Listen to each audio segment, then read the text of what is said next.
자, 오늘은 가정의 달, 이제 마지막 주, 이제 마지막 말씀입니다. 이 마지막 말씀은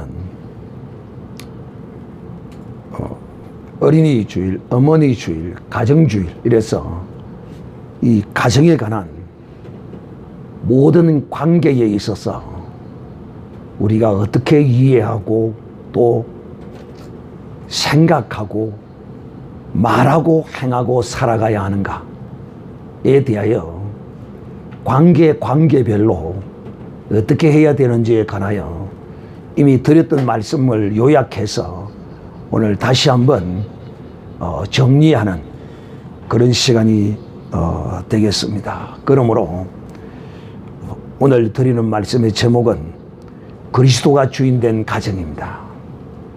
그리스도가 주인된 가정. 이 가정을 위해서 우리가 행하고 또 이것을 목표로 하는 이런 가정이 되어야 할 것입니다. 오늘도 역시 그리스도가 주인되지 않는 가정은 왜 그러느냐 하면 바로 가정에 이 교만이 들어와 있기 때문입니다.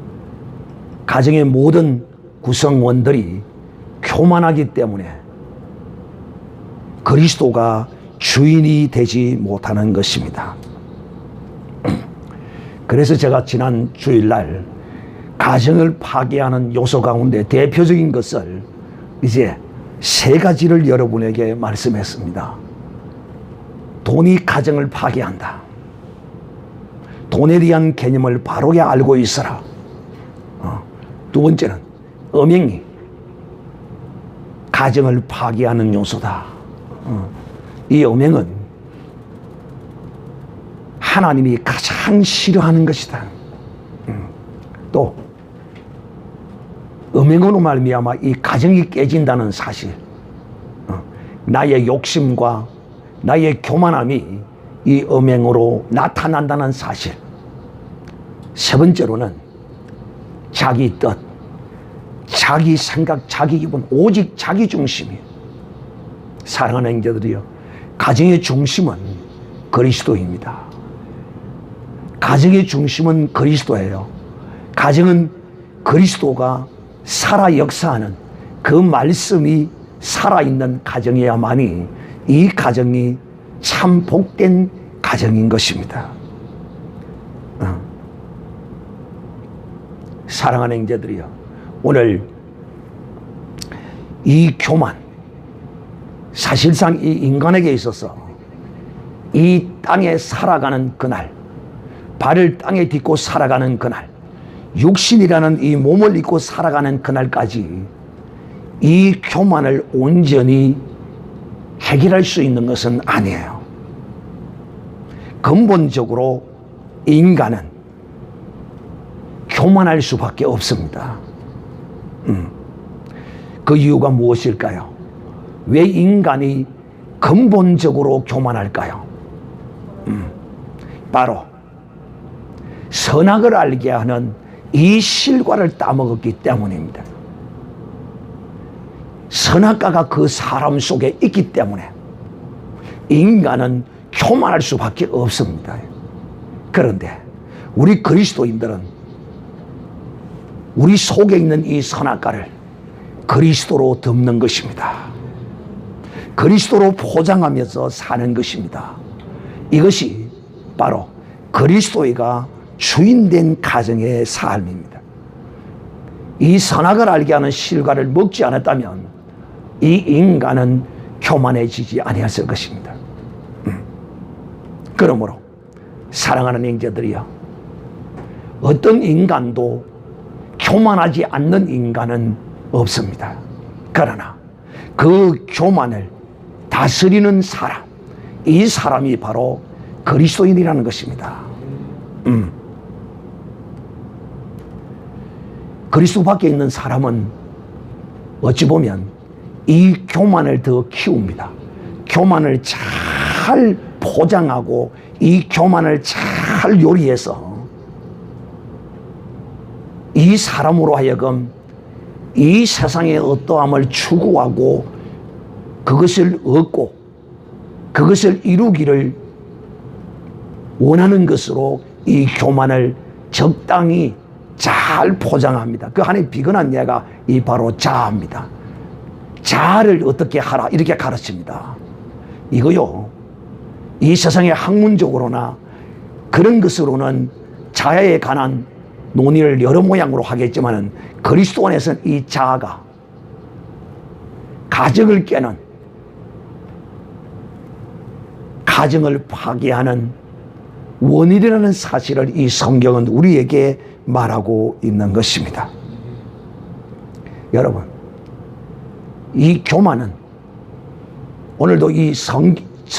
오늘도 여러분에게 성경 본문을 교만은 패망의 선봉이요 그만한 마음은 넘어짐의 앞잡이라는 제목으로 여러분에게 이 교만이 얼마나 어떤 일을 행하는가를 여러분에게 말씀하고 있는 것입니다.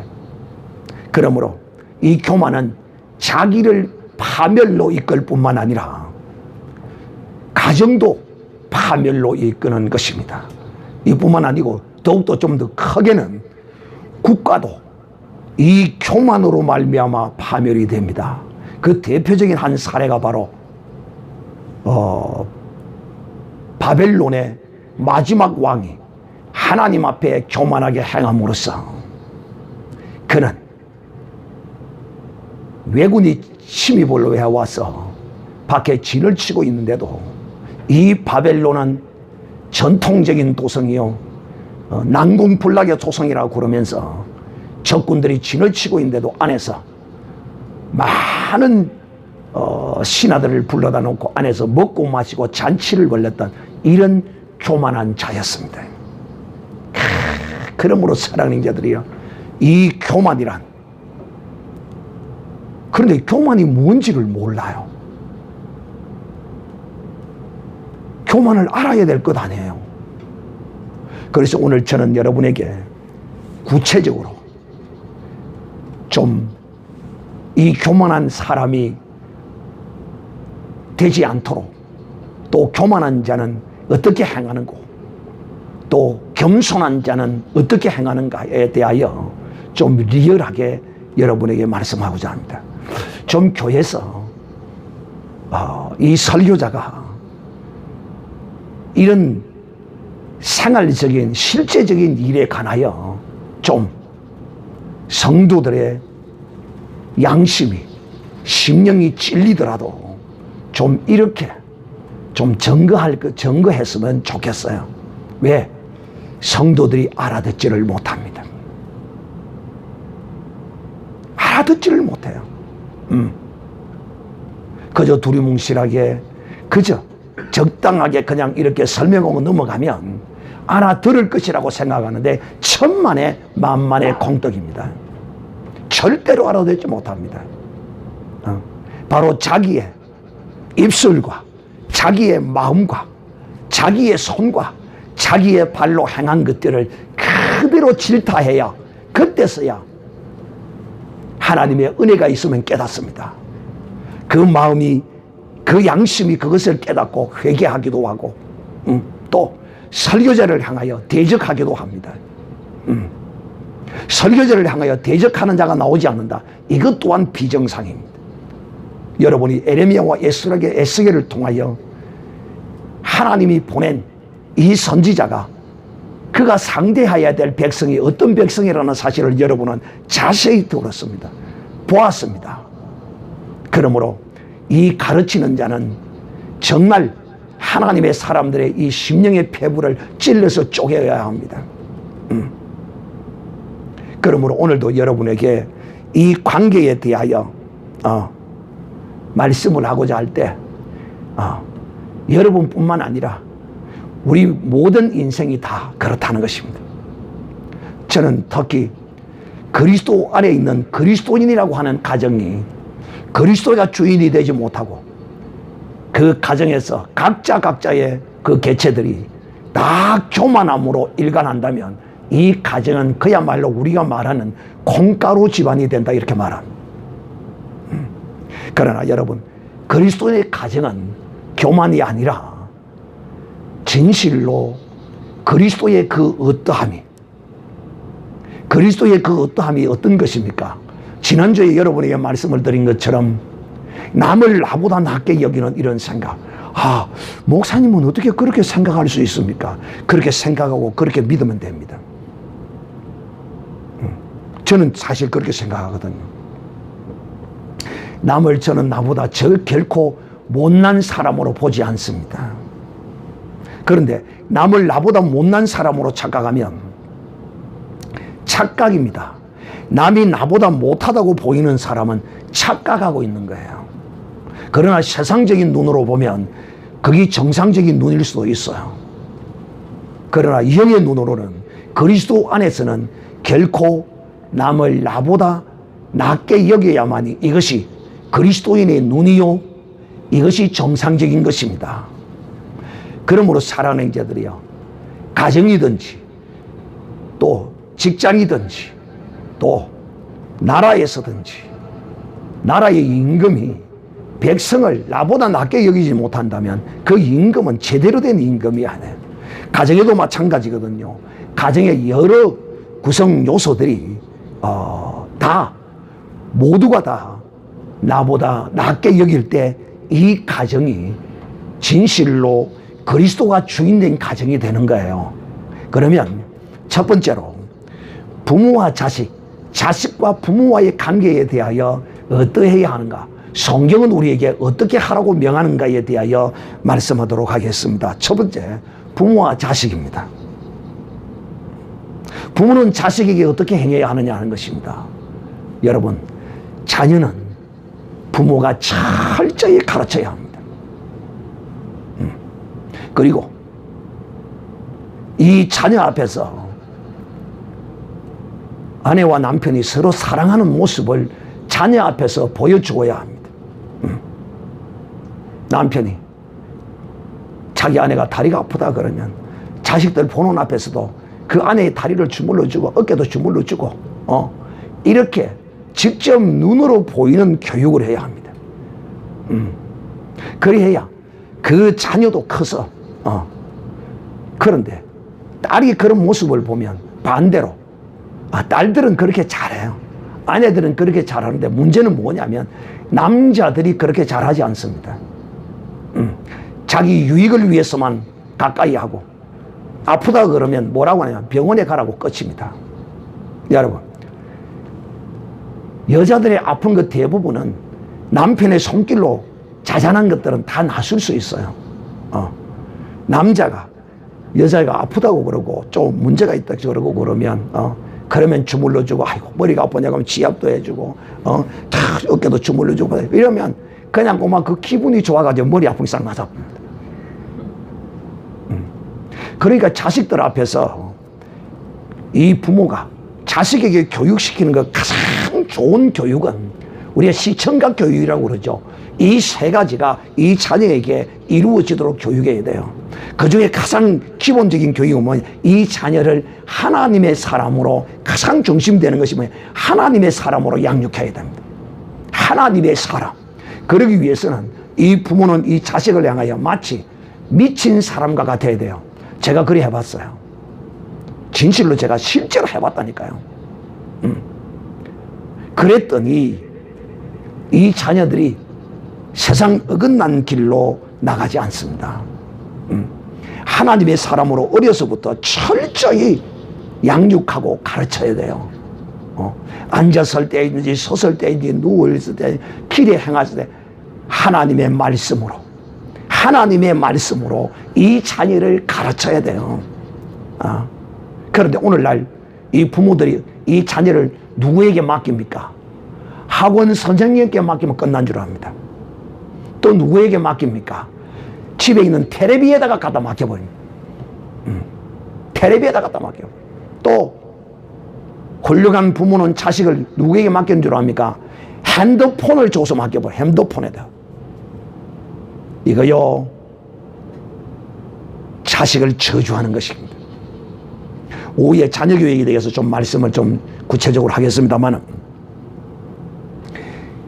부모가 자녀에게 대해서는 하나님의 사람으로, 하나님의 자녀로, 하나님을 경외하며 하나님을 두려워하며 하나님을 섬기며 살 수 있는 자녀로 가르쳐야 합니다. 두 번째는, 부모가 자식에게 두 번째는 자녀를 노엽게 해서는 아니 됩니다. 특히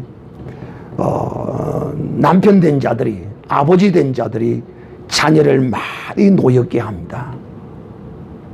여러분, 부모가 자식을 생산하면 그 자식은 자신의 소유물이 아닙니다. 여러분은 분명히 그것을 아셔야 돼요. 이 자녀도 하나님 앞에 한 영혼이며 내게 맡기신 하나님의 귀한 선물인 줄 알아야 합니다. 내 행위의 어떤 잘못된 행동 하나가 이 자녀로 하여금 노엽게 하면 이 자녀 속에 그것이 차여서 이 자녀로 하여금 바깥으로 나쁜 길로 튀게 만듭니다. 그래서 아버지 된 자들은 어머니 된 자들은 자식을 노엽게 하는 일은 그리 많지 않아요.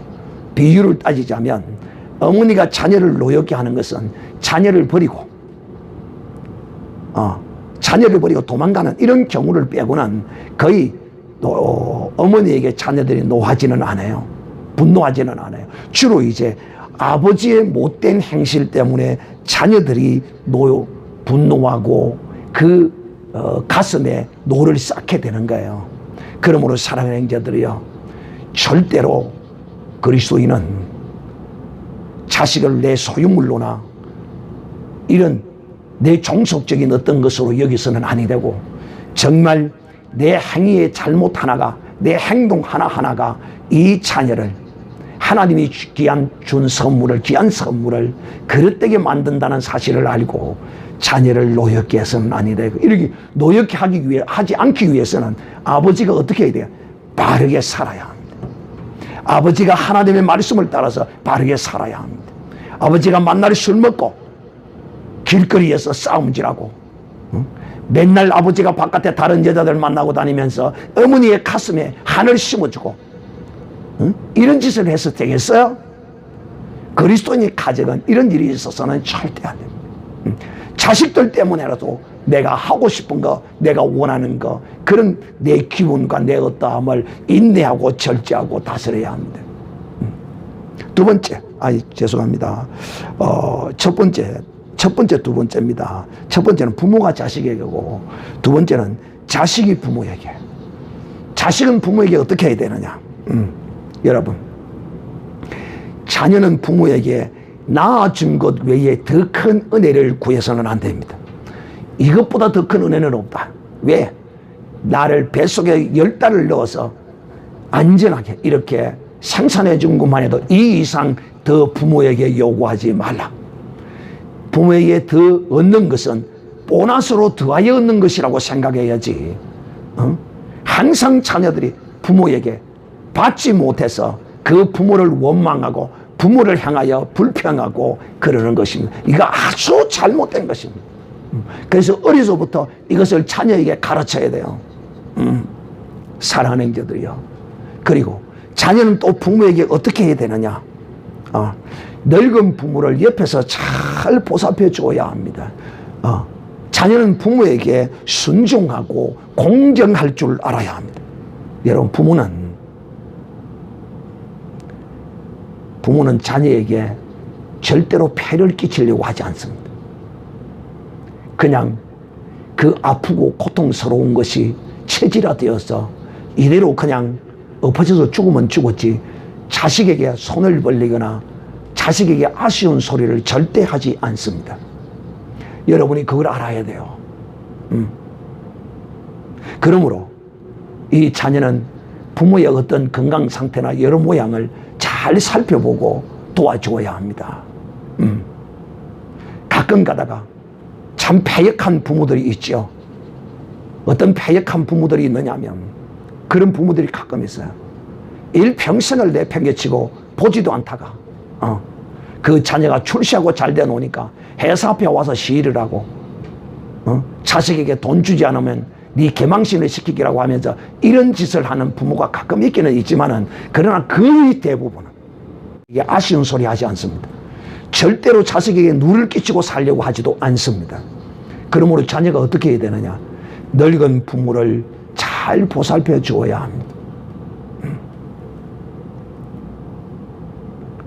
사랑하는 형제들이요, 또 자녀는 부모를 향하여 부모가 불공평하다고 해서는 안 됩니다. 부모의 공의는, 그래서 여러분 정말 진리를 아는 부모가 되어야 참 감사한 일이죠. 진리를 아는 부모, 바로 그리스도인 부모를 둔다는 것이 복 있는 것입니다. 결코 그 자녀들에게 부모 자신은 이렇게 하는 것이 공의요 공평한 것이라고 생각합니다. 여러분, 병든 자녀에게는 부모의 관심이 갈 수밖에 없어요. 연약한 자녀에게, 건강한 자녀보다도 연약한 자녀에게 관심이 갈 수밖에 없는 거예요. 이게 부모의 공이에요. 똑같이 건강한 자녀와 관심을 똑같이 할 수는 없어요. 그런데 자녀는 공평하기를 바라는데 부모의 공의는 자녀가 생각하는 것과는 달라요. 그러므로 부모가 어떤 행위를 행하든지 그것을 인정할 줄 알아야 합니다. 자, 이제 두 번째입니다. 큰 거 두 번째. 아내와 남편, 남편과 아내에 대해서 말씀하도록 하겠습니다. 아내가 남편에게, 우리는 성경대로 순종하라는 순종, 순종하라는 것입니다.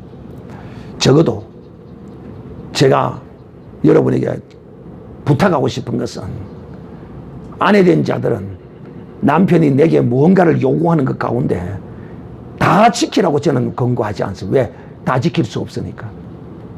다 지킨다면 정말 이런 여유는 없습니다. 그러면 평소에 무언가를 말하는 것 중에 두세 가지만이라도 좀 노력하시고 실천하시고 행해 주십시오. 10가지, 20가지를 내가 다 하라고 여러분에게 명하지는 않아요. 적어도 두세 가지 정도만이라도, 최소한 한 가지만이라도 하세요. 한 가지만이라도. 그리하여 그 남편이 생각하기를, 야, 그래도 내가 말한 것 중에 한 가지라도 이렇게 순종하고 실천해주고 사는구나, 고맙다라고 여길 줄 아는 한 가지만이라도 살다 보면, 남편이 요구하는 것이 있고 아내가 요구하는 것이 있고 여러 가지 요구하는 것이 있어요. 내 어떤 잘못된 이런 습관들, 행위들 말이에요. 남편이 무슨 나가서 도둑질을 하고 오라고 그러고 나쁜 짓을 하라고 오라고 그런 것이 아니고, 공동생활을 위하여 어떤 것들을 요구하는 것들인데, 그것 중에 두세 가지만으로 지킨다면 정말 이 여인은 훌륭한 여인이 될 것입니다. 여러분, 저는 어떤 분의 그 간증을 보았는데, 일평생을 남편의 비율을 맞추지 아니하고 오직 자기의 비율을 위해서만 산 여인이 있었어요. 내가 참 그 남편이 저는 존경스럽습니다. 왜? 나는 그 남편처럼 그렇게 못했거든요. 목사지만은. 왜? 이 남편은 결혼해서부터 50이 넘도록까지 살면서 그걸 다 참고 살았대. 결혼해서 지금까지 여자가 하고 싶은 대로 했대. 처음에는 다투기도 했고 좀 아쉽고 이렇게 해서 좀 부탁도 하고 했지만은 전혀 일방통해. 일평생을 자기 마음대로. 그리고 또 결혼을 했으니 내가 책임을 져야지. 이런 여자를 내가 데리고 살지 않으면 누가 데리고 사겠나, 그러면서 일평생을 속을 썩이면서 또 그걸 참으면서 인내하면서 완전 자기밖에 모르는 여자야. 그런데 마지막에 어떤 일이 벌어졌느냐 하면, 나이가 50이 넘어가지고 어느 날 임신을 했어. 아니, 내가 임신할 일이 없었는데, 지금 1년이 넘도록 임신할 일이 없었는데 여자가 임신을 한 거야. 그런데도 이 여자가 컨트롤을 빵빵 치는 거야. 큰 소리 빵빵 지르는 거야. 그래서 이제 뭔가가 여자가 좀 자기가 그걸 느끼노니까 남편을 깁적거리고 막 이러고 또 술도 먹이고 막 이러고 그래가지고 잠도 자고 이러면서 아예 자기들은 못했으니까 1년을 남편이 안 했는데 임신을 한 거야. 그러니까 여자가 그러는 거야. 당신 그날 내가 뭐 얼마 안 먹는데 그날 내가 술 먹고 말이지. 그 당신이 그날 했지 않느냐고. 아무리 생각해도 그런 게 아무리 내가 술을 먹고 그냥 잤더라도 그런 일이 없는데. 그래서 이 남편이 그랬다는 거예요. 내가 다 모든 거는 당신 마음대로 하고 당신 뜻대로 한 걸 다 용서하고 내가 덮고 내가 이해하고 다 어떻게 그렇게 살았는지 몰라. 그런데 이것만큼은 내가 용서할 수가 없다. 이 임신한 이것만큼 용서할 수가 없다. 그러니까 여자가 뭐라고 하면 여태까지 당신 내 마음대로 하는데 달 따르고 다 살아줬는데 이것도 내 마음대로 해요. 내 뜻대로 따라와야지. 와, 여러분 이 거짓말 같지요? 거짓말 같지요? 실체예요, 실체. 그것도 자기 마음대로 따라와야 되고 자기 마음대로 해야 된다는 거야. 제가 지금 여러분에게 뭘 지금 이야기하고 있느냐 하면 아내가 남편에게 일평생을 자기 마음대로 자기 뜻대로 하고 살다는. 그래서 이것만큼은 되지 않겠다고 이혼하는 마지막에 그 남편이 하는 말이 그래.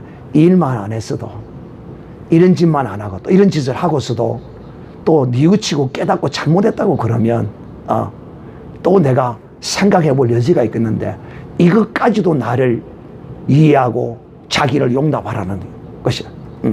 나는 어떻게 이런 악한 사람, 이런 교만한 사람, 교만, 이런 교만한 사람을 나는 보지 못했어. 또 이제 두 번째 2-2 남편이 아내에게 여러분 남편은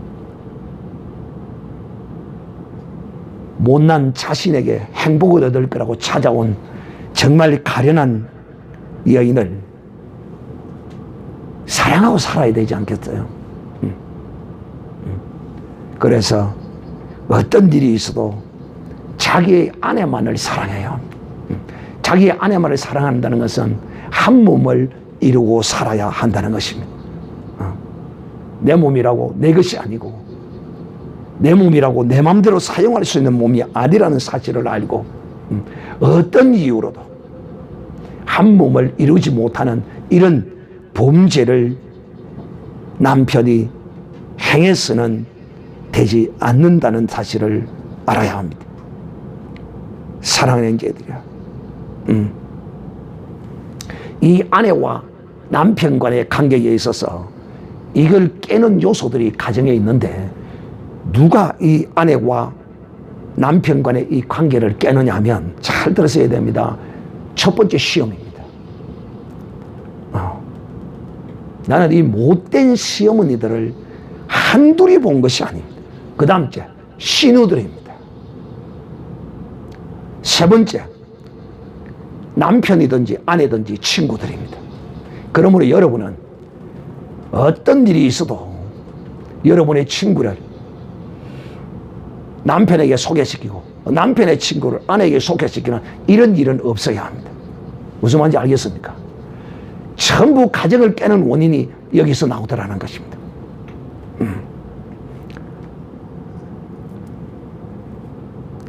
이제 세 번째 시어머니와 며느리의 관계입니다. 며느리가 시어머니에게 시어머니가 며느리에게 대하여 살펴보겠습니다. 첫째 시어머니가 시어머니가 며느리에게 며느리를 괴롭게 하지 말라. 며느리를 괴롭히지 마라. 며느리를 우습게 보지 마라. 왜냐?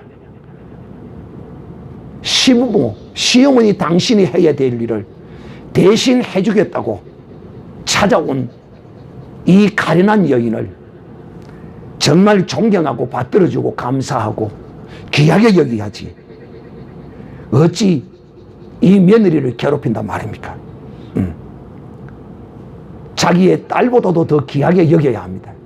오늘날 시어머니라 자기의 딸같이라고 말하는데 딸보다 더 귀하게 여겨야 합니다. 며느리를. 이거 분명히 여러분 기억하셔야 합니다. 정말 이 며느리는 내게 귀한 존재임을 알아야 합니다. 왜? 내 늙었을 때 그래도 내게 물 한 모금이라도 줄 수 있는 사람이 바로 이 며느리인데 자기의 인생의 마지막에 의지할 가장 귀한 손님을 드렸는데 그 손님을 우습게 보는 겁니다. 저는 그런 일을 너무도 많이 보았습니다. 그러므로 시어머니는 오늘날 이 현대 사회에 있어서 현대 문화에 있어서 한 집에 같이 살지 않는 한은 할 수 있으면 아들과 며느리가 사는 집에 들락거리지 말아야 합니다. 죽을 해먹고 살든지 밥을 해먹고 살든지 24시간 빵 쪼가리를 놓고 살든지 무엇을 먹고 살든지 간섭하지 말아야 합니다. 오늘날 현대사회는 이렇게 살아야 돼요. 왜? 다 같이 맞벌이하고 사는 경우가 많기 때문에 그러지 않더라도 아내가 살림만 하고 살지라도 시부모가 절대로 자주 들락거려서는 아니 됩니다. 왜? 어느 누구도 자기의 눈에 드는 사람은 아무도 없기 때문입니다. 내 눈에 드는 사람은 아무도 없습니다. 시어머니는 며느리를 정말 하나님이 내 아들과 나를 위하여 보내준 구원주로 알아야 합니다. 이렇게까지 생각할 줄 알아야 돼요. 제가 지난번에 이야기했죠. 정말 가정이 불우한 여인이 있었는데 연애를 했는데 그 남편 집에서 이 시어머니 될 분이 선을 보는데 며느리를. 이 며느리는 돈도 없고 아무것도 없어요. 오직 그 남자가 좋아서 남편이 좋다고 하고 그래서 아무것도 가진 것도 선을 보러 가는데 돈도 모아놓지도 않았고 왜? 그 가정이 어렵기 때문에 그거 버리자마자 다 쓰고 막 없는 거예요. 그런데 시어머니가 묻는 거야. 그래 시어머니 될 분이 물어 여러 가지 형편을 아이고 우리 아들은 빨리 결혼을 해야 되는데 2년 3년 더 버려서 하겠다고 그러면 안 되지. 그러면서 걱정하지 마라. 그러면서 며느리에게 아들 몰래 만나서 3천만 원을 지어주면서 이 돈으로 시집 올 준비해서 이 돈으로 맞춰서 보라. 여러분 그렇게 며느리를 맞아들이면 그 며느리는 그 시어머니의 뭐가 되겠어요? 종이 되는 겁니다. 종. 그리고는 이제 시집을 와서 사는 거야. 근데 또 오늘날 그 며느리의 여동생이 자매가 이제 시집을 가야 되는데 그 부모하고 또 먹고 살고 이러다 보니까 어려운 거야. 그래서 며느리가 지가 큰딸이 되어 놓으니까 자신이 큰딸이니까 마음에 엄청 부담스러워요. 걱정스러운 고민을 하고 있어. 근데 시어머니가 며느리 얼굴이 또 보니까 요새 막 얼굴에 근심이 있고 걱정이 있네. 그래서 또 물어. 며느라, 예 어머니, 네 보니 네 걱정이 있는 것 같다. 이 시어머니는 못 속인다. 나는 인생을 많이 살아왔기 때문에 사람 눈치만 하나 보고 말 한마디도 다 하느니라. 이 시어머니에게 말해줄 수 없겠나. 이거 뭐 알고 묻는데. 아닙니다. 시어머니 아무것도 없습니다. 아니야. 이야기해도 돼. 얼마든지 이야기해. 그러니까 또 이제 사실은요, 어머니가 아직은 좀 동생이 하나 있는데 결혼을 해야 되는데 집에 아무것도 없는 걸 시어머니도 잘 알지 않습니까? 그래서 제가 그 일 때문에 걱정을 하고 있었습니다. 그래. 그러니까 그 시어머니가 그래. 내일 몇 시에 어디로 오라. 그래가지고 그 며느리에게 여기 내가 가진 전 재산이다. 그러면서 통장을 탁 주는데 2천만 원. 이거 동생 결혼하는데 자금을 써라. 그랬더니만은 이 며느리가 눈에 닭똥 같은 눈물이 뚝뚝 떨어지는 게 이 시어머니는 며느리에게 베풀어야지. 윗사람이면서 이 며느리를 착취하고 학대하고 시어머니로서 며느리를 섬겨야지. 아니, 이 목사는 뭘 잘못 가르치는 것 같다. 아니, 며느리가 시어머니를 섬겨야지 시어머니가 며느리를 섬기라니. 그리스도 안에서는 서로가 서로를 섬겨 주어야 합니다. 그리고 이제 얼마 있지 않아서 한 10여 년이나 이렇게 이제 살았는데 시어머니가 치매에 걸렸어요. 그런데 변비가 걸려가지고 똥이 나오지 않는 거예요. 그런데도 이 며느리가 그걸 간호를 하면서 똥을 파내는데도 구린내가 그 코에서 나지 않더라는 거예요. 여러분, 그 마음과 사랑을 받은 사람이 이처럼 다르다는 것이. 그러므로 시어머니는 며느리를 섬겨야 합니다. 그렇다고 이야기를 듣고는 믿지 않는 집에 가서 시어머니는 며느리를 섬겨야 하느니라, 시어머니는 정신 똑바로 차리라, 이러면 큰일 납니다. 이걸 알아라고 제가 설명하는 거예요. 그리스도 안에서는 이렇게 해야 돼. 가르쳐야 돼. 그 다음 째, 며느리가 시어머니에게, 우리는 흔히 시부모를 내 부모와 같이 공경하라 이렇게 말합니다. 여러분, 인생은요 어느 누구도 누가 무엇이 앞대고 뒤설 줄을 누구도 모릅니다. 그 말이 무슨 말이냐? 며느리가 시어머니에게, 저는 오늘 이 하나의 예를 들어서 여러분에게 말씀을 하고자 합니다. 어떤 남편이 이거 싫어합니다. 어떻게 했으면 좋겠느냐? 나는 이렇게 결심이 있었다. 뭐냐? 이야기를 들어보니까 그래요. 자기의 어머니가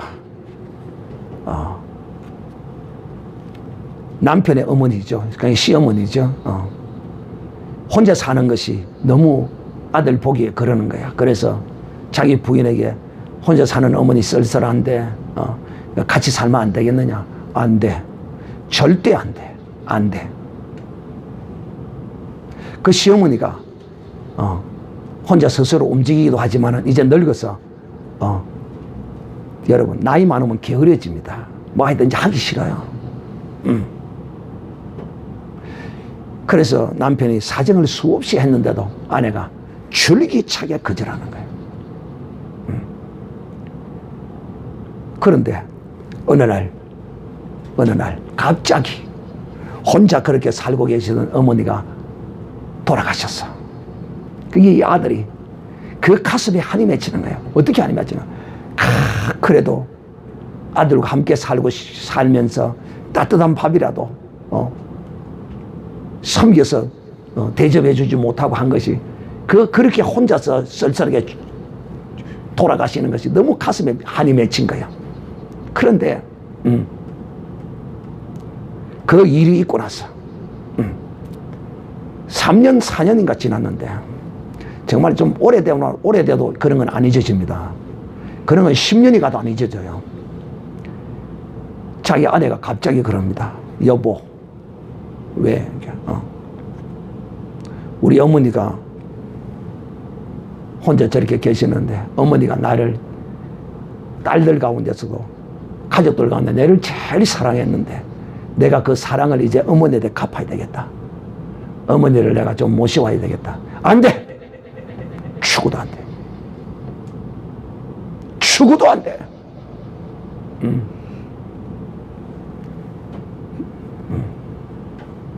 그러면서 남편이 그럽니다. 그러면 이혼해서 네가 모시고 살아. 이혼도 못해. 그러면서 이제 문제가 생겼습니다.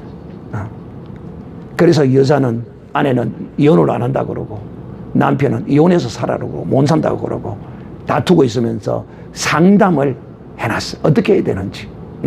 여러분, 어떻게 해야 됩니까? 그리스도 안에서는 용납이 되었습니다. 너는 그렇게 하지 아니할지라도 나는 그렇게 해서는 안 됩니다.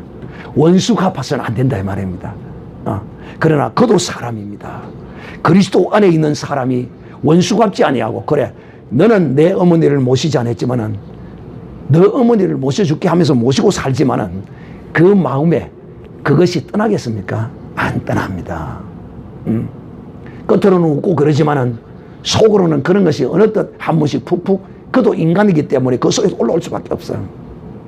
그래서 사랑하는 형제들이요, 사람은 어느 누구도 누가 먼저 어떻게 될지 몰라요. 나는 데는 순서가 있지만은 가는 데는 순서가 없어요. 사람이 병들고 고난과 환난을 당하는 것도 순서가 없어요. 정해져 있지도 않아요. 사랑하는 형제들이요, 제가 앞에 아내와 남편에 관해서 하나 놓치고 간 것인데 하나 예를 들어서 설명하도록 하겠습니다. 아내와 남편과의 관계에 있어서 이런 부분을 봤습니다.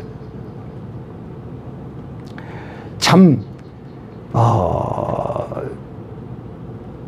여러분, 어떤 일이 있어도 아내와 남편과의 관계에 있어서는 끝까지 마지막까지 확실한 증거와 어떤 것을 확정하기까지는 인내하고 이해하고 참으면서 지켜보아야 하고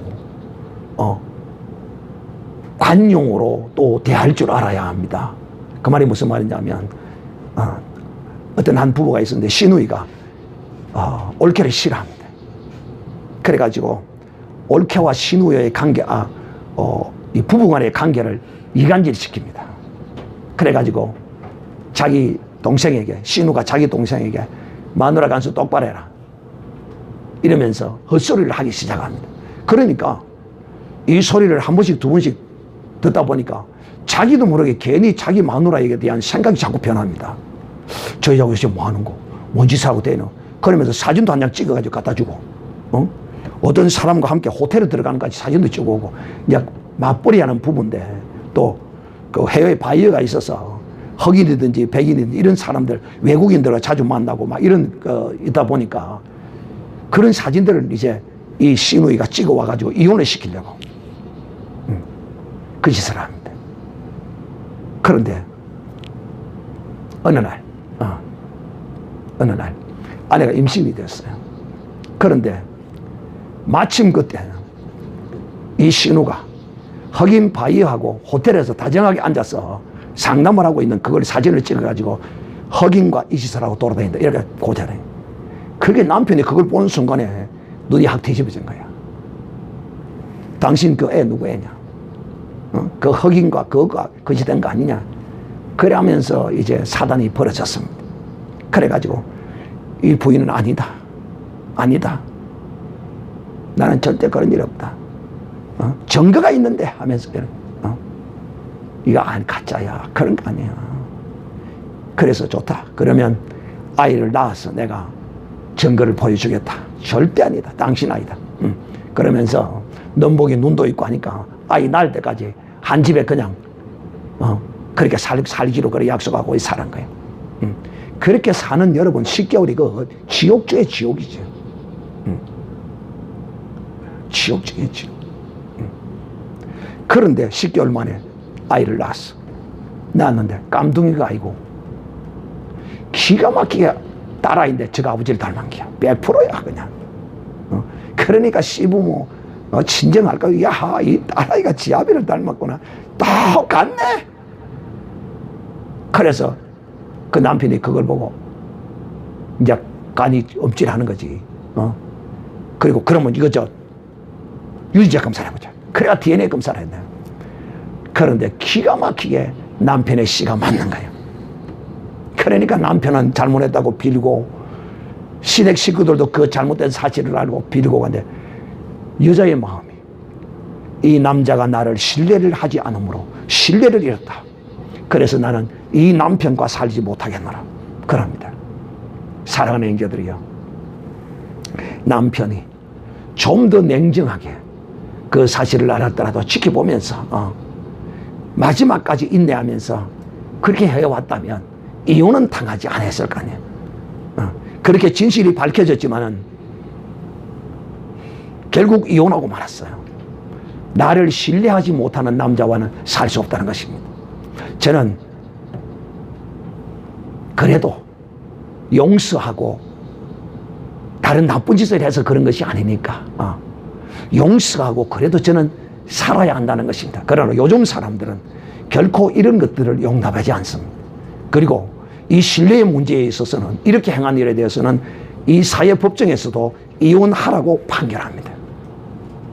그러나 여러분, 혹 여러분은 그리스도 안에서 이런 일이 벌어지더라도 혹시 내 며느리가 이런 일을 당하고 내 딸이 이런 일을 당하더라도 상대방을 잘 이해하고 설득해서 지금 이렇게 싸워서 서로 마음의 상처를 이렇게 더 건너오지 못할 다리를 쌓는 것이 아니고 좀 더 기다려보고 인내보고 마지막까지 확인해보고 판단하자고 서로 미루고 이리 해야지. 확인되지도 않는 것을 가지고 이것이라고 우기다가 낭패를 당하고 패가 망신한 사람들이 한두 사람이 아니라는 사실을 알고 지혜롭게 행하고 인내로 행하고 정말 사실을 가지고 판단하고 행할 줄 알아야 한다는 사실을 여러분에게 다시 한번 말씀드립니다. 사랑하는 형제들, 이제 결론으로 사랑하는 형제들이요, 그리스도가 없는 가정의 행복한 모습들을 우리는 가끔 봅니다. 예수 믿으면서도 토닥토닥 자주 싸우고 그런 집안도 있습니다. 그러나 사랑하는 형제들이요, 그리스도가 없는 행복한 가정, 그러나 과연 그것이 궁극적으로 그것이 행복한 가정일까요? 가끔 우리의 눈에 그렇게 보이는 가정이 있어요. 그 실체의 내막은 모르면서 말이에요. 근데 그 내막을 들여다보면 그렇지 않은 가정들도 있을 수 있습니다. 그러나 여러분, 그리스도가 없는 행복해 보이는 그 가정은 마치 빛 좋은 게살구와 같을 뿐인 것입니다. 왜냐? 가정도 여러분, 결국은 이 가정이 영혼의 구원함과 복음의 현장이어야 하기 때문입니다. 즉 다시 말하면 그게 무슨 말이냐? 이 가정의 구성원들이 모두가 다 구원 얻고 천국 가야지. 그러지 못한다면 아무리 이 세상에서 가진 자기들이 어떠한 것으로 알콩달콩 깨가 쏟아지게 그렇게 행복하게 산다 한들 그것이 참으로 이 땅에서의 행복한 가정이 아니다는 것입니다. 그러므로 진실로 행복한 가정은 그 가정의 구성 요소들이 다 그리스도를 나의 주인으로 삼을 때 또 예수 그리스도를 믿어 다 구원함을 얻는 이런 가정이 될 때 진실로 구약에 선포했던 그 복음이 구약에 나타났던 그 복음은 가정 복음이요 민족 복음이에요. 신약에 나타난 이 복음은 열방의 복음이고요. 그렇다고 어느 하나를 무시하라는 것이 아니에요. 그러나 오늘날 이 현대 사회에서 우리 기독교 안에서는 이 가정 구원에 대하여서는 이 자녀 구원으로부터 시작해서 믿는 가족 구성 요소들 하나하나가 그리스도를 주인으로 삼는다면 정말 이 가정은 내가 먼저 손 내밀고 내가 먼저 사랑하고 내가 먼저 솔선수범하는 이런 가정이 되고 서로 순종하고 서로 피차 복종하고 서로 사랑하고 서로가 서로를 더 가정 구성 요소들이 모두가 다 상대를 다 나보다 낫게 여기는 가운데 그리스도가 역사하는 행복한 가정, 정말 하나님이 만든 그 가정으로 회복이 되어지는 것이라는 것입니다. 사랑하는 형제들이요, 이 가정은 그리스도의 사랑으로 그리스도의 그 어떠함으로 구성되어진 희생 공동체입니다. 가정은 철저한 희생의 공동체예요. 그 가정 가운데 가장 큰 희생의 공동체가 누구이냐? 바로 어머니입니다. 어머니. 어머니만큼 이 가정에 많은 희생을 하는 사람이 없습니다. 어머니는 가정의 중심 아닌 중심입니다. 남편은 가정의 중심이라고 한다면 아내는 그 가정의 기초입니다. 기초가 튼튼한 이 희생 공동체라는 사실을 가정에서 서로 내 이익을 쫓고 내 유익을 쫓는다면 그 가정은 그야말로 콩가루 집안이요, 하나님 앞에 바로 선 가정이 아닙니다. 가정에서 나는 늘 내 손해를 본다고 생각하고 내가 가정에서 희생을 당한다고 생각해야지, 그러지 아니하고 가정에서 내가 존귀함을 받으려고 하고 가정에서 내가 성김을 받으려고 하고 가정에서 내가 무엇을 자꾸 바라려고 한다면 이것은 이 가정을 깨는 것이다.